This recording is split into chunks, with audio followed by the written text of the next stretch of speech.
Hello, আসসালামু আলাইকুম everyone. কী অবস্থা সবার? আশা করি সবাই অনেক অনেক ভালো আছেন।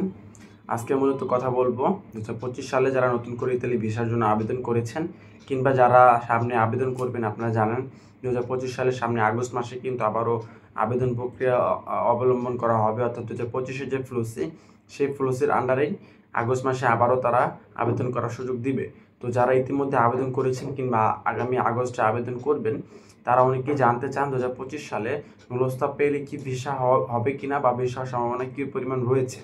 দেখেন, তাদের উদ্দেশ্যে বলি, এই 2025 সালে যারা ইতালি ভিসার জন্য আবেদন করবেন, আপনার নুলস্তা কিন্তু এত সহজে উঠবে না।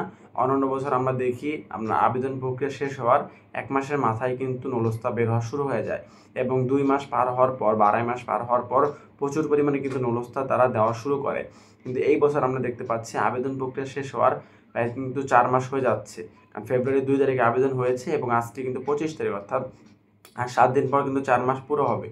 4 মাস পার হয়ে যাচ্ছে, এখনও পর্যন্ত কিন্তু খুব বেশি একটা নুলস্তা আমরা বেরোতে দেখতেছি না। খুবই সীমিত পরিসরে কিছু কিছু নুলস্তা বের হচ্ছে। এখন কথা হচ্ছে, এই যে নুলস্তাগুলো তারা দিচ্ছে না, কারণ কি? এর কারণ হচ্ছে এই বছর নুলস্তা একটু লেট করে বের হবে, কিন্তু যারা নুলস্তা পাবেন তাদের কপাল ভালো। কারণ হচ্ছে এই বছর নুলস্তা, প্রতি বছর নুলস্তা বের হওয়ার পর অ্যাম্বাসিতে জমা করার পর আমাদের সেই নুলস্তাগুলো যাবতীয় সব কিছু যাচাই বাছাই করা হতো, যে মালিক পক্ষ ঠিক আছে কিনা সেই বিষয়গুলো যাচাই বাছাই করা হতো।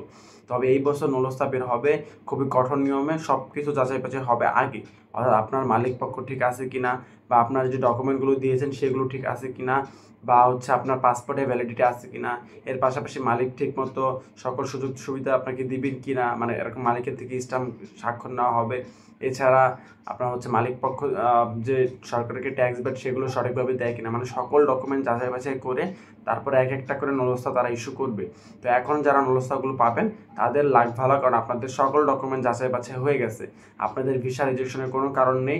আর আপনি নুলস্তা হাতে পাওয়ার পর আপনার নুলস্তা যদি ডুপ্লিকেট দেয়, অর্থাৎ যে দালালের মাধ্যমে আপনি আবেদন করেছেন সেই দালাল যদি আপনাকে ডুপ্লিকেট বা ভুয়া নুলস্তা দেয়, তাহলে আপনার যে ভিসা সেটা হবে না।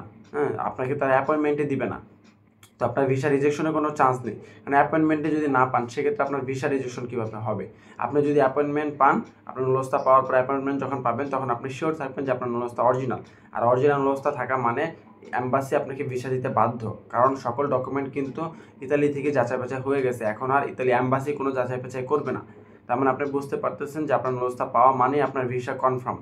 কারণ অ্যাম্বাসি তো কোনো যাচাই বাছাই করবে না, আপনাকে নুলস্তা দিয়েছে তার মানে আপনাকে ভিসা দ্বারা দিবে। তো অ্যাম্বাসি জাস্ট খালি আপনার নুলস্তার অথেন্টিক আছে কিনা সেই বিষয়টা যাচাই করে আপনাকে তারা ভিসা দিয়ে দিবে। কোনো যাচাই বাছাই হবে না অ্যাম্বাসিতে, আর সকল যাচাই বাছাই নুলস্তা পাওয়ার আগেই হয়ে যাবে। সেজন্যই মূলত এবছর নুলস্তা পেতে একটু লেট হচ্ছে, কিন্তু ভিসা পাওয়ার চান্স আপনার 99% থাকবে। ভিসা রেজিস্ট্রেশনের কোনো চান্স নেই। তো আশা করি বিষয়গুলো বুঝতে পেরেছেন। যারা ইতিমধ্যে আবেদন করেছেন তাদের তো নুলস্তা ইতিমধ্যে বের হওয়া শুরু হয়েছে টুকটাক। হ্যাঁ, সামনে আশা করি ঈদের পর আরও ভালো পরিসরে নুলস্তা বের হবে। তো তাদের জন্য শুভকামনা, কারণ আপনারা নুলস্তা পেলে অ্যাপয়েন্টমেন্টে খুব দ্রুত পেয়ে যাচ্ছে, কারণ তাদের তো সকল ডকুমেন্ট ঠিকঠাক, তাহলে অ্যাপয়েন্টমেন্টের জন্য কেন আটকে রাখবে? তাদের অ্যাপয়েন্টমেন্টগুলো খুব দ্রুত তারা পেয়ে যাচ্ছে এবং ভিসাও তারা খুব দ্রুত পেয়ে যাচ্ছে। আমরা দেখতে পাচ্ছি এই বছর যারা নতুন করে অ্যাপয়েন্টমেন্টের জন্য অ্যাপ্লাই করতেছে, অ্যাপয়েন্টমেন্ট অ্যাপ্লাই করার খুব দ্রুতই তারা অ্যাপয়েন্টমেন্টগুলো পেয়ে যাচ্ছে। আর যারা আগস্টে আবেদন করবেন তাদেরও এই একই প্রসেসে তাদের ভিসা প্রসেসিং করাটা হবে। আশা করি বিষয়গুলো বুঝতে পেরেছেন। ধন্যবাদ সবাইকে ধৈর্য ধরে সম্পূর্ণ ভিডিওটি দেখার জন্য।